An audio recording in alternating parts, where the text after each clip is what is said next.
खबरें जो आपको सीधे जोड़ती हैं हमसे, जिनका आपकी जिंदगी पर होता है सीधा असर। सकुशल वापसी के लिए ईश्वर को धन्यवाद दूंगा और आदरणीय प्रधानमंत्री जी का भी धन्यवाद दूंगा, जिन्होंने प्रयास करके अपने देश के नागरिकों को और खासतौर पर छात्रों के प्रति अपनी संवेदना को फिर से एक बार व्यक्त करते हुए उन्हें सकुशल वापस लाने में योगदान दिया। आपके माता पिता और अभिभावकों को भी मैं धन्यवाद दूंगा कि उन्होंने पूरे धैर्य के साथ, देखिए आपको महाभारत का एक वृत्तांत याद होगा, जब युधिष्ठिर से पूछा जाता है कि यक्ष के द्वारा प्रश्न किया जाता है कि व्यक्ति के विपत्ति में कौन सबसे मित्र होता है,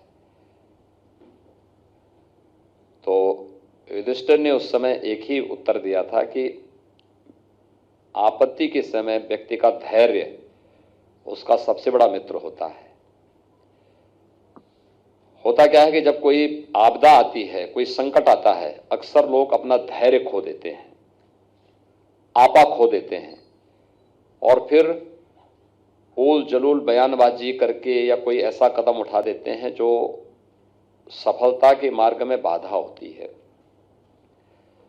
लेकिन आपके माता पिता ने धैर्य रखा, सरकार की कार्रवाई को प्रत्यक्ष और अप्रत्यक्ष रूप से समर्थन किया और परिणाम रहा कि वहां से आपकी सकुशल वापसी की जो भारत सरकार का ऑपरेशन था, भारत सरकार की मुहिम थी, वह सफल रही। तो मैं आपके माता पिता के इस धैर्य के लिए भी उनको हृदय से साधुवाद देता हूं।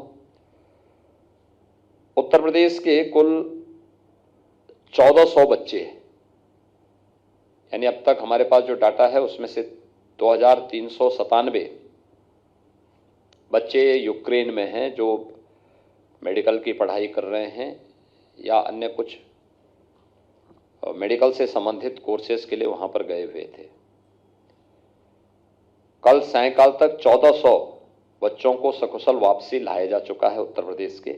हम लोगों ने यहां पर भारत सरकार के साथ समन्वय स्थापित करने के लिए उत्तर प्रदेश शासन का भी एक, हम लोगों ने राजस्व विभाग के हमारे अपर मुख्य सचिव एडिशनल चीफ सेक्रेटरी हैं श्री मनोज कुमार सिंह, तो उनकी अध्यक्षता में एक उन्हें नोडल अधिकारी नियुक्त करते हुए राहत आयुक्त श्री रणधीर प्रसाद जी को हम लोगों ने उसके लिए अधिकृत किया है। वे राहत आयुक्त हैं उत्तर प्रदेश के। वह यहां से टोल फ्री नंबर जारी करके उन्होंने पूरे प्रदेश से जानकारी मांगी है और सभी 75 जनपदों के, उत्तर प्रदेश के हमारे सभी 75 जनपदों से छात्र या छात्रा यूक्रेन के किसी न किसी सिटी में मेडिकल की या कोई अन्य कोर्स के लिए वहां पर रह रहे हैं।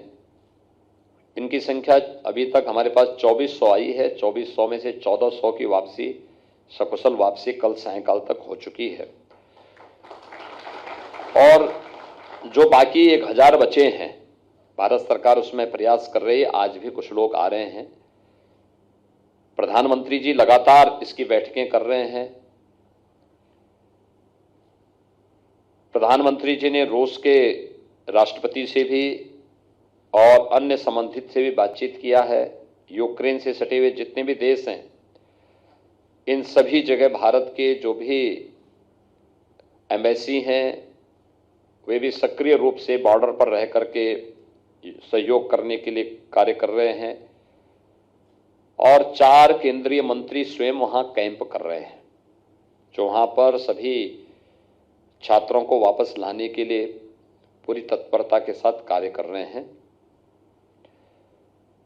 लेकिन अभी जो 1000 बच्चे वहां बचे हैं, उन्हें वापस लाने के लिए भारत सरकार के स्तर पर और राज्य सरकार के स्तर पर बराबर एक बेहतर कोऑर्डिनेशन है। उनको वापस लाने की पूरी तैयारी भी चल रही है और हम ईश्वर से प्रार्थना करेंगे कि वे बच्चे भी शीघ्र प्रदेश में वापस आएं और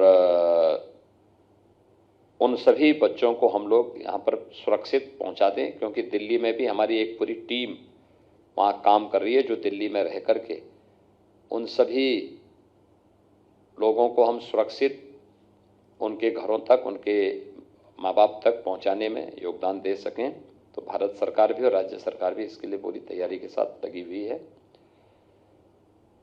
जो लगभग 1400 बच्चे उत्तर प्रदेश के अब तक वापस आए हैं, उनमें से 52 बच्चों को और उनके अभिभावकों को हमने यहाँ पर बुलाया है।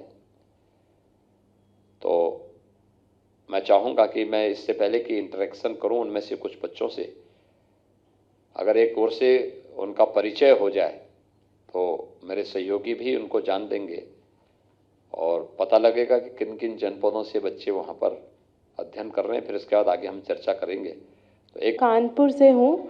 मैं वेनेत्सिया के नेशनल मेडिकल यूनिवर्सिटी से अपनी मेडिकल की पढ़ाई कर रही हूँ। मैं तृतीय वर्ष की छात्रा हूँ। ठीक है, धन्यवाद। बाकी बाद में बात। तान्या वाजपेयी हूँ, वेनेत्सिया नेशनल मेडिकल कॉलेज से, और मैं 5वें साल की पढ़ाई कर रही हूँ मेडिकल की। थैंक जी, मेरा नाम पूजा यादव है। मैं इवानो फ्रांस्किव नेशनल मेडिकल यूनिवर्सिटी की छात्रा हूँ। मैं 3rd ईयर की स्टूडेंट हूँ और मैं लखनऊ से हूँ। Thank you. नमस्ते सर, मेरा नाम पूनम है और मैं वेनेत्सिया नेशनल मेडिकल कॉलेज में पढ़ती हूँ और अभी मैं 3rd ईयर में हूँ। महोदय, मेरा नाम अविनाश चतुर्वेदी है। मैं उस्गोद मेडिकल यूनिवर्सिटी का छात्र हूँ। मैं वहाँ पे दूसरे वर्ष में हूँ और मैं लखनऊ का रहने वाला हूँ।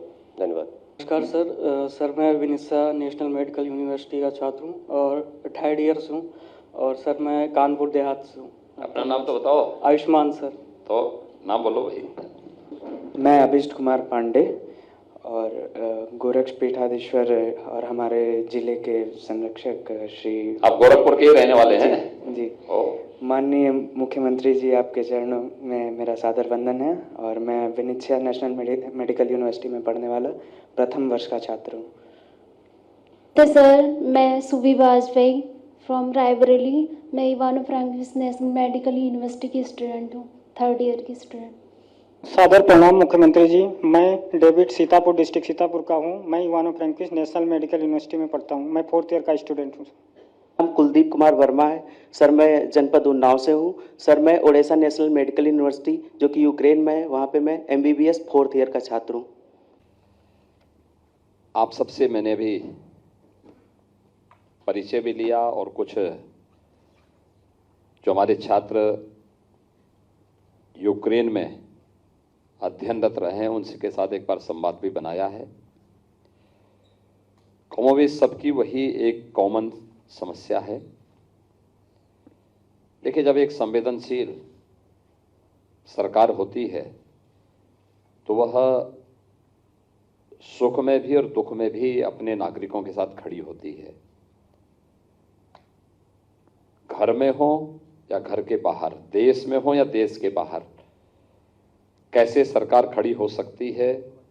प्रधानमंत्री मोदी जी के नेतृत्व में पूरे देश ने समय समय पे देखा है। अभी कुछ महीनों पहले अफगानिस्तान के अंदर भी देखा होगा आप लोगों ने। भारत एकमात्र देश था जिसने अपने नागरिकों को वहां से निकालने में, या जो लोग कहीं शरण नहीं पा रहे थे उन्हें भारत सुरक्षित वापस लाने में उनकी मदद कर रही थी। अकेले प्रधानमंत्री मोदी जी के नेतृत्व में हो पाया था। और यूक्रेन में भी आपने देखा होगा, यूक्रेन में बहुत सारे देशों के बच्चे पढ़ते हैं, मेडिकल की पढ़ाई कर रहे हैं। अकेले भारत है जिसने अपने यहाँ के बच्चों के लिए एक सुरक्षित रास्ता भी अपनाया। और क्योंकि प्रधानमंत्री मोदी जी के अपने व्यक्तिगत संबंध इतने मजबूत हैं पोलैंड के साथ, रोमानिया के साथ, हंगरी के साथ और अन्य दुनिया के उन तमाम देशों के साथ जहां पर केवल बॉर्डर है तो आप ही के लिए खुला था, या आपको सुरक्षित निकालने के लिए उन देशों ने अपने बॉर्डर को खोल के रखा था। तो हमें प्रधानमंत्री मोदी जी के नेतृत्व पर गौरव की अनुभूति करनी चाहिए। उनकी संवेदना के प्रति हमें प्रधानमंत्री मोदी जी का अभिनंदन करना चाहिए और आभार भी व्यक्त करना चाहिए, क्योंकि इतना यशस्वी नेतृत्व इस देश को प्राप्त हुआ है जिन्होंने दुनिया के सामने भारत को एक नई पहचान भी दिलाई है और भारत के नागरिकों को सुरक्षा की गारंटी भी प्रदान की है। ये वास्तव में भारत के 135 करोड़ लोगों का सौभाग्य है और आपने स्वयं भी रोमानिया बॉर्डर पर, हंगरी बॉर्डर पर, पोलैंड बॉर्डर पर ये सब दृश्य